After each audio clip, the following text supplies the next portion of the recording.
"Mom, the nursing home will be better for you anyway," Daniel said over dinner while his wife quietly slid the paperwork across the table.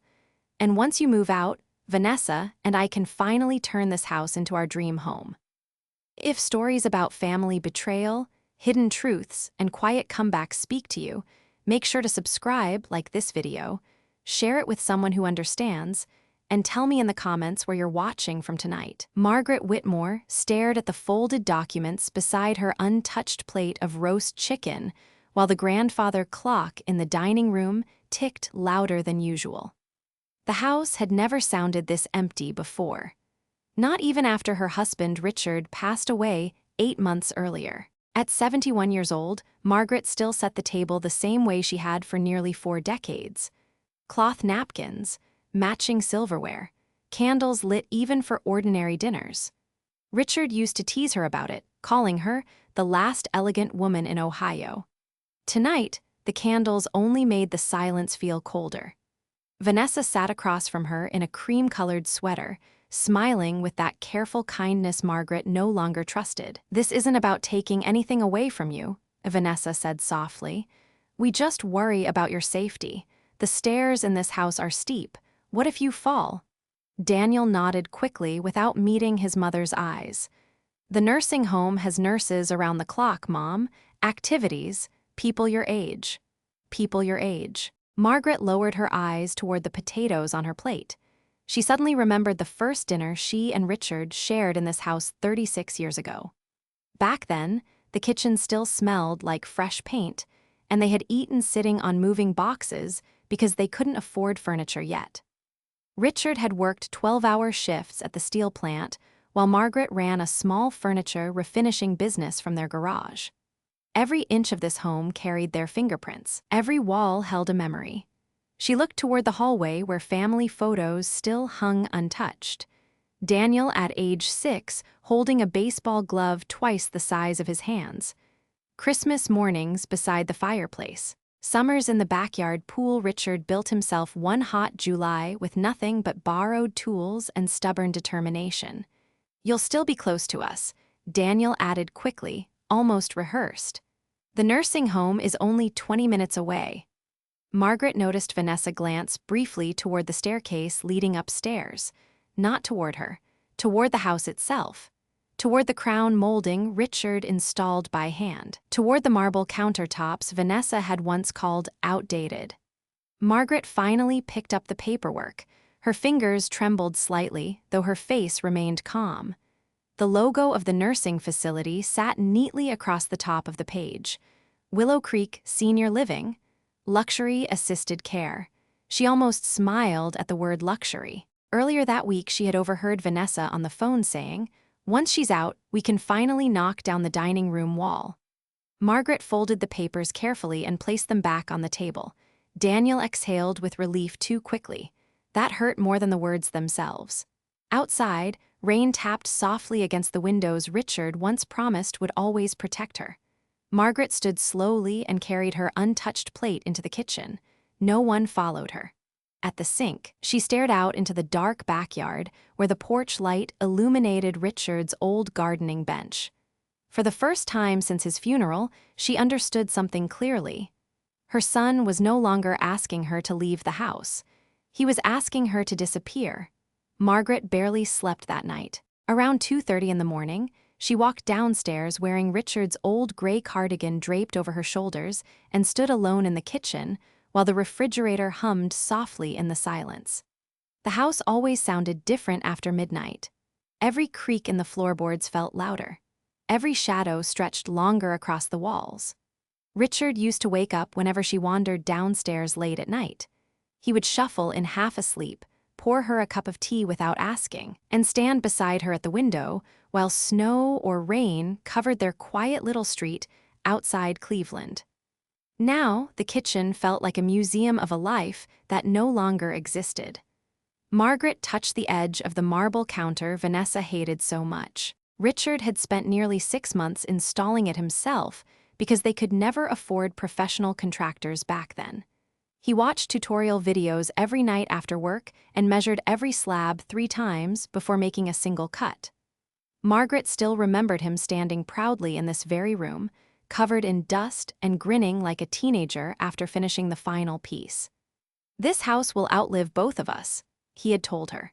"And as long as it stands, you will always have a home." She closed her eyes at the memory. Upstairs, she heard footsteps moving across the guest room floor. Daniel and Vanessa had started staying overnight more often after Richard's funeral. At first, Margaret thought it came from concern. Then small things inside the house began changing without her permission. Richard's leather recliner disappeared one weekend while she visited the cemetery. Vanessa claimed it smelled old. The framed fishing photos Richard loved were quietly replaced with abstract prints from some expensive furniture store downtown. Even the garage code had been changed without anyone mentioning it to her. Margaret found out only after standing outside in the rain one afternoon, pressing the keypad over and over while groceries soaked through thin paper bags at her feet. Daniel apologized afterward, but his apology sounded rushed, distracted, almost irritated that she had noticed. "Vanessa updated the security system," he had said while staring down at his phone. "You know how she worries." Margaret poured herself a glass of water and sat alone at the kitchen table.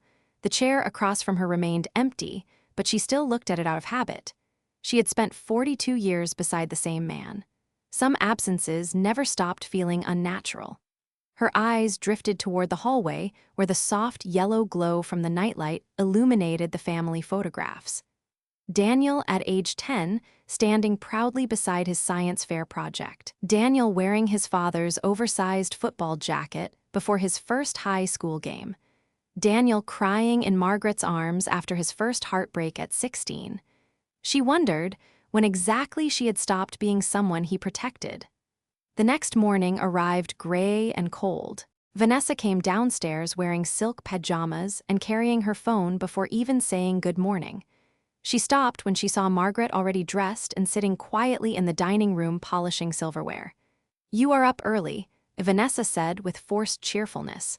Margaret nodded gently. "Could not sleep." Vanessa hesitated before sitting down across from her.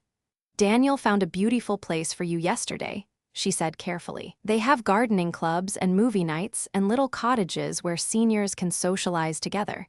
You might actually enjoy it there."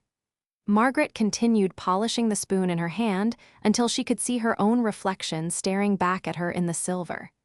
"I see," she answered softly. Vanessa smiled too quickly, relieved by the lack of resistance. But as Margaret looked past her toward the staircase leading upstairs, she noticed something sitting near the hallway closet. A stack of cardboard moving boxes already folded and waiting.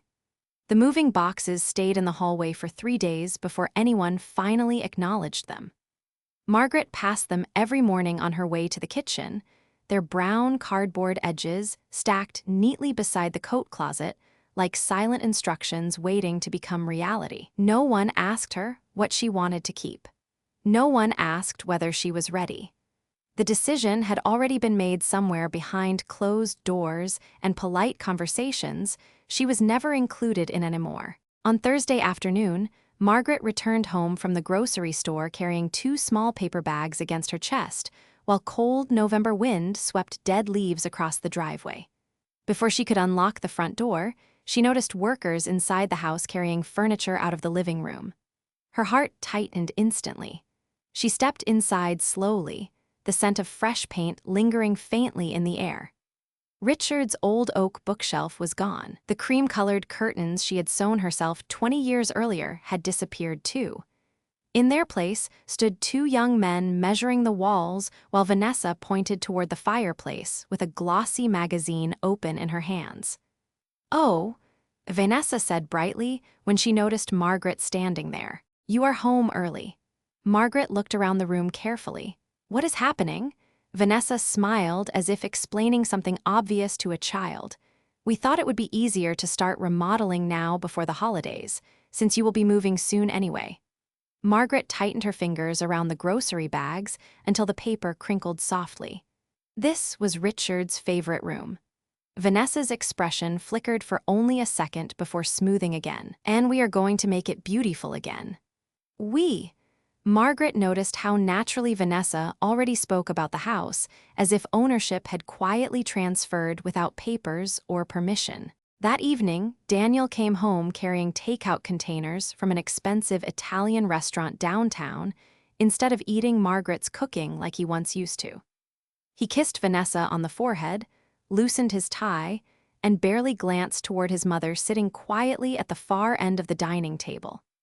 "The contractor says we can open the kitchen wall before Christmas," Vanessa said excitedly while scrolling through renovation photos on her phone. "Can you imagine how much brighter this place will look?" Daniel smiled for the first time all week.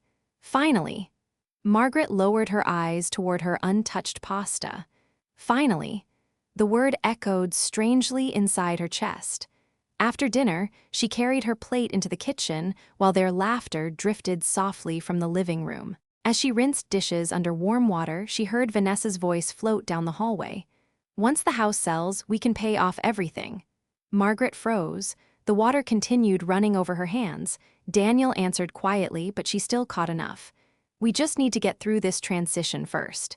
"And your mother?" Vanessa asked. A pause followed, long enough to hurt. "She will adjust," Daniel finally said. Margaret shut off the faucet slowly. For several seconds, she stood motionless in the dark kitchen, staring at her reflection in the window above the sink. She suddenly remembered another night, nearly 30 years earlier, when Daniel came home crying after middle school because other boys had laughed at his worn sneakers. Richard had worked overtime for 3 straight weekends just to buy their son a new pair before basketball season started. They had sacrificed vacations, dinners out, and sleep to give Daniel every opportunity they never had. Margaret dried her hands carefully and walked upstairs to her bedroom. The air inside still carried the faint scent of Richard's cedar aftershave from old sweaters hanging untouched in the closet. She sat on the edge of the bed and opened the nightstand drawer beside her lamp. Inside lay Richard's watch, his reading glasses, and a small brass key she had not thought about in years. Margaret stared at the key for a very long time before finally closing her fingers around it. Margaret waited until the house fell completely silent before using the brass key. Nearly midnight rain tapped softly against the bedroom windows, while distant thunder rolled somewhere beyond the dark Ohio sky.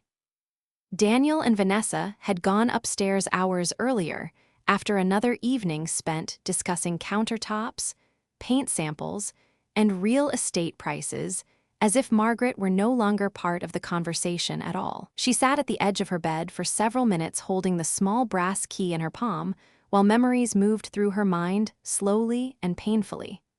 Richard had given her that key 17 years earlier during one of the hardest winters they ever survived together. Their furniture business had nearly collapsed after a warehouse fire destroyed half their inventory. Bills stacked across the kitchen table. Daniel had just started college. Margaret remembered sitting at the same dining room table crying quietly into her coffee while Richard wrapped both hands around hers and smiled with that stubborn calmness she once believed could survive anything. "If something ever happens to me," he had told her softly, "promise me you will never let anyone make you feel powerless in this house." Back then, she thought he was only trying to comfort her fears about money.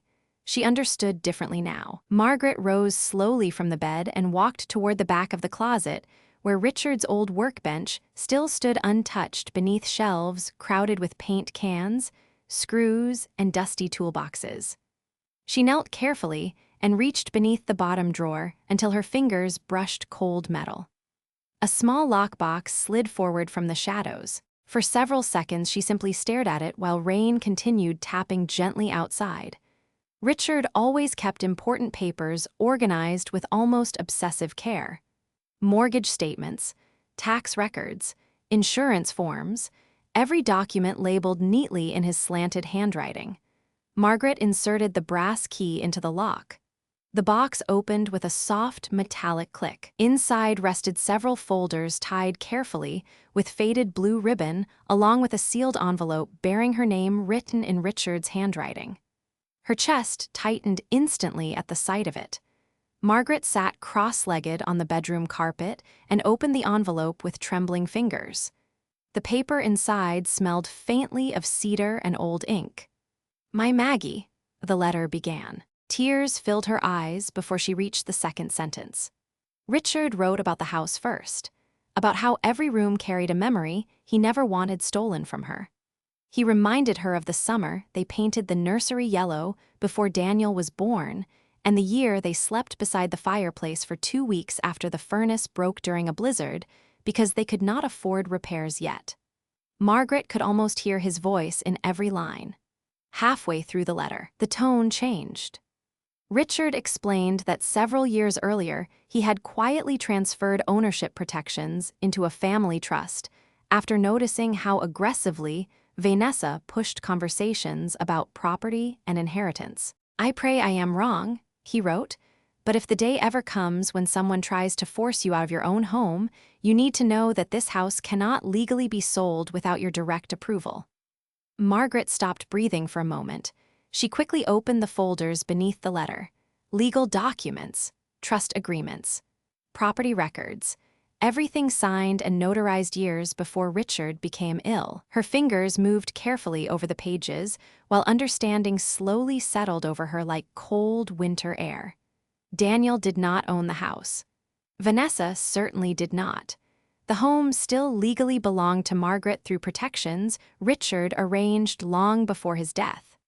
Downstairs, a floorboard creaked faintly somewhere in the house. Margaret quickly gathered the papers back into the box and listened carefully. Silence returned after several seconds. She pressed Richard's letter gently against her chest and closed her eyes. For months, she had felt herself shrinking inside these walls, becoming smaller with every conversation, every decision made without her, every room slowly erased piece by piece. But sitting alone on the bedroom floor, surrounded by the quiet proof Richard left behind, Margaret felt something unfamiliar returning at last. Not anger, not revenge, something colder. Clarity.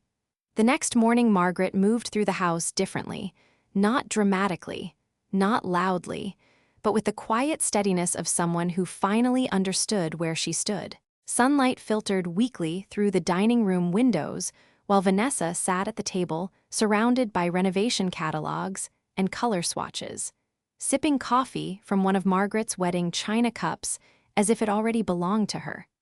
Daniel had left early for work without saying much beyond a distracted goodbye. Margaret noticed he barely touched his breakfast anymore whenever he stayed at the house. Stress had settled into his face over the past year, though he tried to hide it behind forced optimism and rehearsed smiles. Vanessa looked up from her phone when Margaret entered the kitchen. "I scheduled a tour at Willow Creek for Friday," she announced casually. "They have a lovely little apartment available with garden access." Margaret opened the refrigerator and removed eggs slowly, giving herself time before answering. "That was thoughtful of you." Vanessa blinked slightly, almost surprised by the calm response.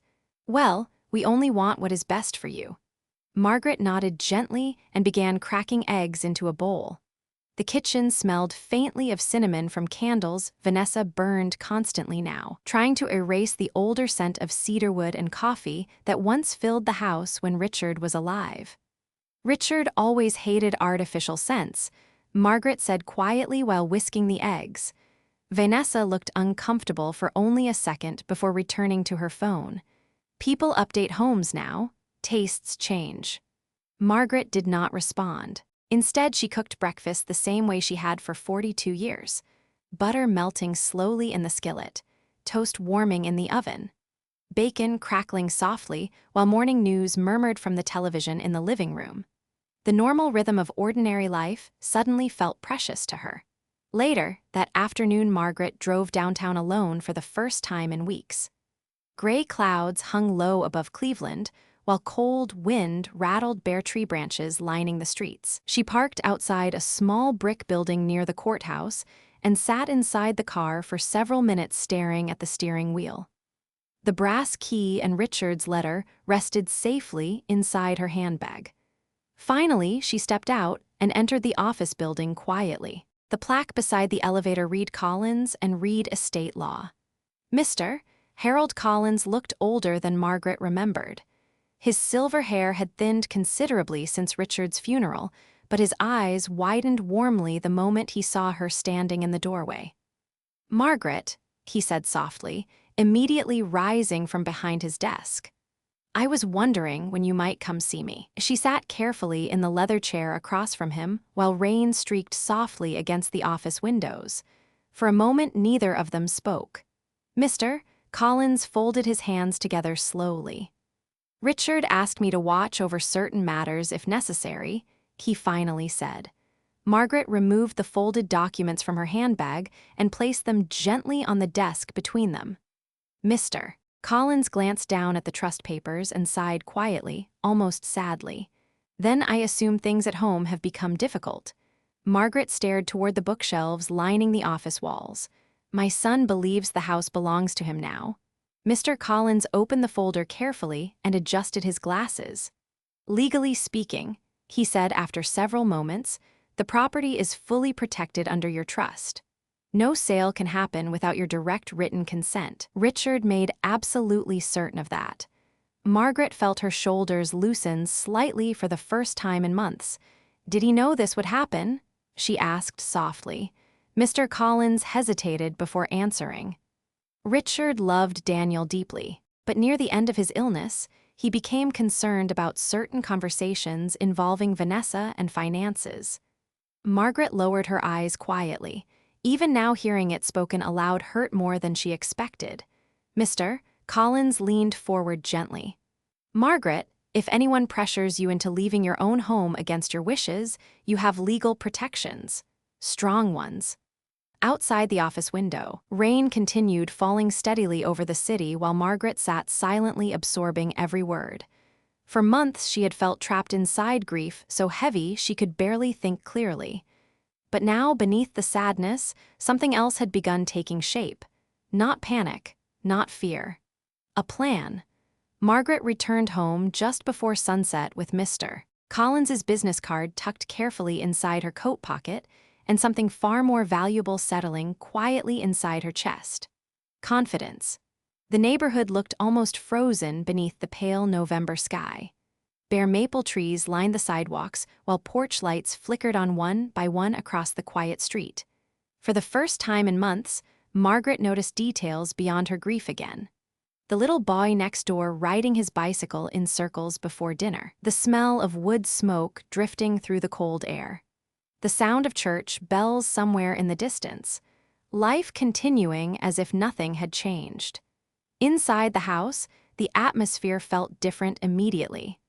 Loud music echoed faintly from the kitchen, while Vanessa stood on a ladder removing dishes from the upper cabinets. Several cardboard boxes already sat filled beside the island counter with thick black marker labels written across the sides. Donate, storage, trash. Margaret quietly set her purse down near the hallway table and removed her gloves one finger at a time. Vanessa glanced over her shoulder. "Oh, good," she said brightly. "You are back. I was actually organizing things to make the move easier for you." Margaret's eyes drifted toward the open cabinet doors. Several pieces of her wedding china were missing already. "Those dishes belong to my mother," she said calmly.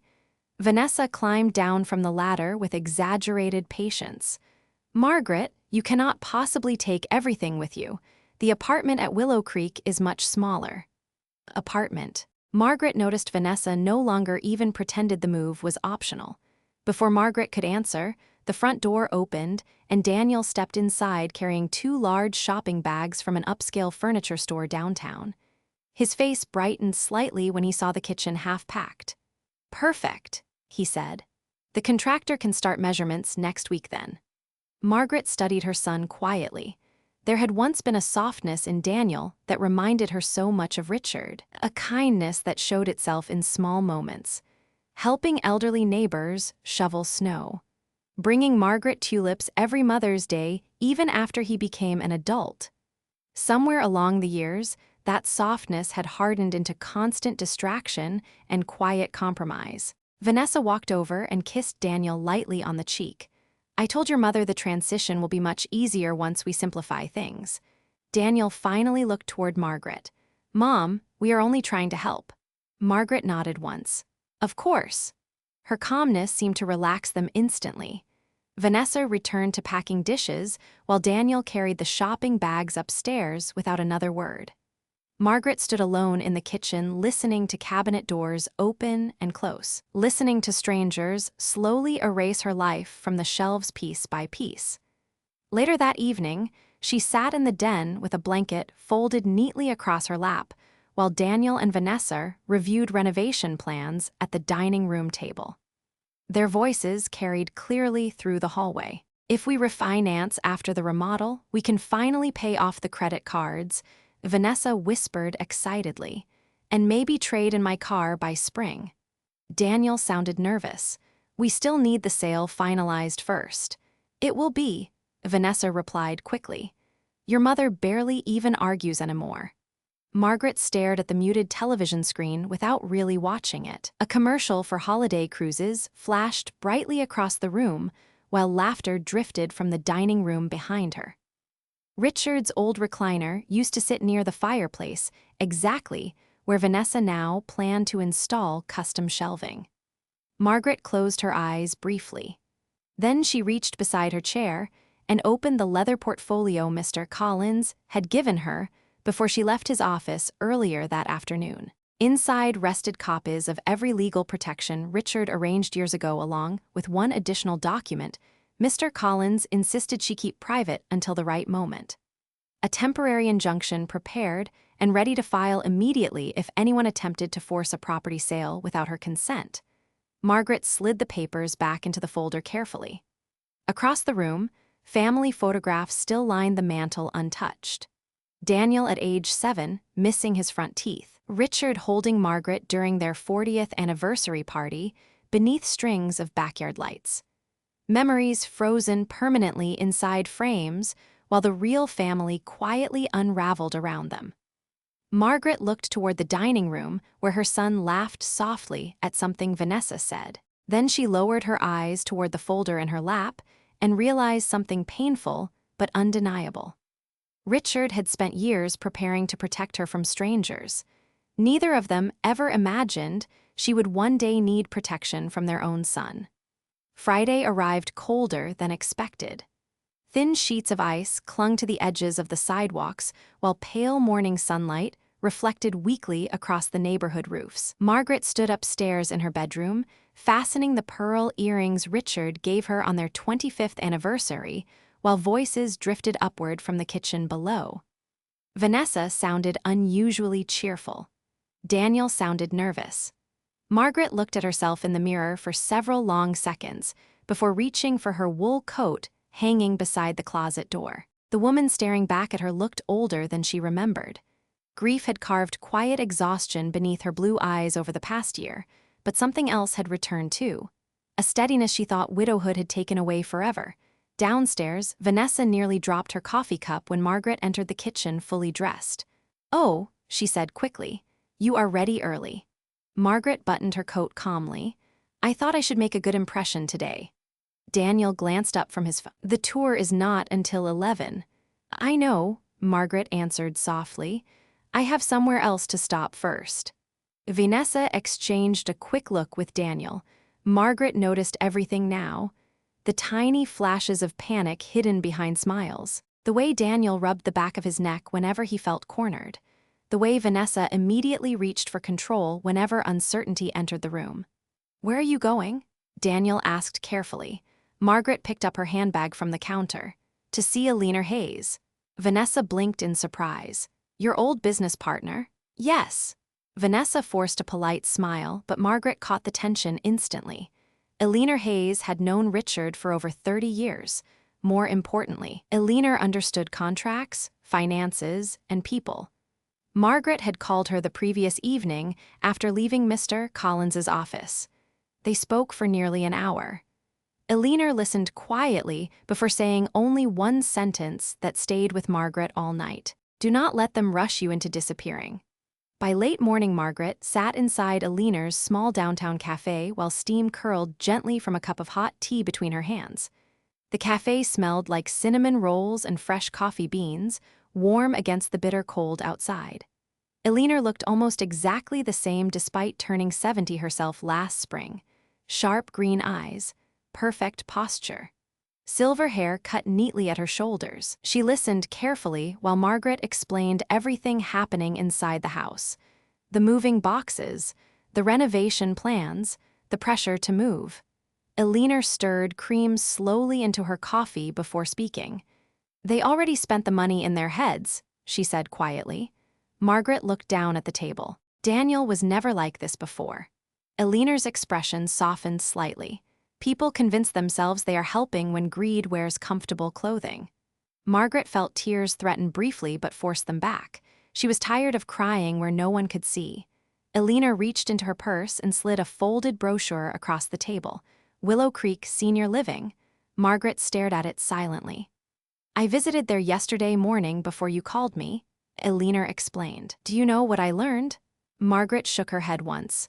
"Your son already requested financial paperwork for long-term residency contracts." Margaret's chest tightened instantly. "What does that mean?" Eleanor held her gaze steadily. "It means they are planning for permanence, not temporary care." Outside the cafe window, pedestrians hurried through freezing wind carrying shopping bags and umbrellas while traffic crawled slowly through downtown streets. Margaret suddenly understood the timeline clearly. Renovations, refinancing, selling the property, paying debts, building a future that no longer included her except as an inconvenience to remove quietly. Her hands remained perfectly still around the warm teacup. Eleanor studied her carefully. "What are you going to do?" Margaret looked out the cafe window for several moments before answering. Snow had begun falling lightly now, soft white flakes drifting across the city in complete silence. Finally, she turned back toward Eleanor with a calm expression that almost surprised even herself. "I think," Margaret said quietly, "it is finally time my son understands whose house he has been living in." The house looked strangely polished by Sunday morning. Vanessa had filled every room with scented candles and fresh flowers, while soft jazz music drifted through hidden speakers near the living room ceiling. Margaret noticed immediately that the atmosphere no longer felt like a family home. It felt staged, like a showroom waiting for strangers to walk through and imagine themselves living inside someone else's memories. Outside, a black luxury SUV sat parked along the curb beside two unfamiliar sedans. Margaret stood upstairs near the bedroom window, watching a real estate agent straighten decorative pillows through the front living room windows, while Vanessa adjusted picture frames along the fireplace mantel downstairs. Daniel paced near the kitchen island, checking his phone repeatedly. Open house signs had already been placed at the end of the street, despite no one ever discussing a listing with Margaret directly. She remained upstairs for nearly 20 minutes listening quietly to footsteps below. Every sound carried differently now. Cabinet doors opening, forced laughter, the hollow rhythm of people pretending everything was normal. Finally, she walked downstairs, slowly wearing a dark navy sweater and pearl earrings while voices echoed from the foyer. The real estate agent stopped speaking the moment Margaret appeared at the staircase landing. Vanessa's smile froze instantly. Daniel looked as if all the color drained from his face. "Mom," he said too quickly. "We were just—" Margaret continued descending the stairs one careful step at a time. "Showing the house," she finished calmly. Silence settled heavily across the foyer. Behind the agent stood a young couple holding brochures, while another family wandered slowly through the dining room, admiring crown molding Richard, once installed by hand during an entire summer of evening work after long factory shifts. Vanessa recovered first. "Margaret, this is not a good time," she whispered sharply. Margaret looked toward the strangers politely. "I apologize for the confusion," she said softly. "No one informed me my home was being shown today." The young couple exchanged uncomfortable glances immediately. The real estate agent shifted nervously while Daniel stepped forward, lowering his voice. "Can we talk privately?" Margaret reached calmly into her handbag and removed a folded document packet sealed neatly inside a leather folder. "Actually," she replied quietly. Mr. Collins is already on his way. Vanessa's expression changed instantly. Panic flickered across her face so quickly it almost looked painful. Why would you call a lawyer? She demanded. Margaret held her gaze steadily. Because this property cannot legally be listed or sold. The room fell completely silent. Even the soft jazz music suddenly sounded awkward against the tension filling the house. Daniel stared at his mother as though seeing her clearly for the first time in months. What are you talking about? He asked quietly. Margaret opened the folder and handed him the trust documents Richard prepared years earlier. Daniel scanned the first page quickly before looking back up in visible confusion. This cannot be right. It is, Margaret answered softly. Vanessa stepped forward, snatching the papers from his hands while color slowly drained from her face. No, she whispered. No, this has to be outdated. At that exact moment, the front door opened again, and Mr. Collins entered carrying a dark overcoat dusted lightly with snow. The real estate agent immediately straightened nervously beside the staircase. Good afternoon, Mr. Collins said calmly while removing his gloves. I believe there has been a serious misunderstanding regarding ownership of this property. One by one, the visitors quietly began leaving the house without another word. The young couple avoided eye contact completely as they stepped back out into the cold afternoon. The real estate agent gathered brochures with trembling hands before apologizing softly to Margaret and disappearing through the front door. Vanessa stood frozen near the fireplace, clutching the legal papers, while Daniel sank slowly into one of the dining room chairs. Margaret looked around the room carefully. At the polished hardwood floors, Richard refinished himself. At the family photographs still lining the mantel. At the home, strangers nearly walked through imagining it belonged to someone else already. Then she turned toward her son and spoke with a calmness colder than anger. You tried to sell my life while I was still living inside it. The silence after the visitors left felt heavier than any argument could have been. Snow continued falling softly outside while the front door clicked shut behind the last stranger, leaving only Margaret, Daniel, Vanessa, and Mr. Collins standing inside the living room, surrounded by untouched refreshments and scattered real estate brochures. For several long seconds, no one spoke. The grandfather clock near the staircase ticked steadily through the quiet like a heartbeat refusing to stop. Vanessa finally threw the legal documents down onto the coffee table with trembling hands. You knew about this the whole time? She snapped toward Margaret, her polished composure beginning to crack completely. Margaret remained standing near the fireplace with both hands folded calmly in front of her coat. No, she answered softly. I only learned recently how carefully Richard protected this house. Daniel sat motionless in the dining room chair, staring blankly at the trust papers spread across the table. He looked exhausted suddenly. Smaller somehow. Why would Dad do this without telling me? He asked quietly, almost to himself. Mr. Collins adjusted his glasses before answering. Because your father understood something you did not. Daniel slowly looked up. What is that supposed to mean? Mr. Collins hesitated briefly. Your father believed a home should never become leverage against family. Vanessa let out a bitter laugh. This is unbelievable. We were trying to help her. Margaret turned toward her fully for the first time all afternoon. By planning renovations before I had even packed my belongings. Vanessa opened her mouth to respond, but no words came. Daniel rubbed both hands over his face while tension filled every corner of the room. Finally, he whispered the question Margaret already knew had been haunting him for weeks. What happens now? Margaret looked around the house slowly before answering. Afternoon light faded across the hardwood floors Richard once polished every Sunday morning while old family photographs reflected softly beneath the lamps. Everything suddenly felt painfully clear to her. Grief had blinded her for months. Loneliness had made her doubt herself. But standing there now inside the home she helped build from nothing, Margaret no longer felt confused about where she belonged. Now, she said quietly, you and Vanessa find somewhere else to live. Daniel stared at her in shock.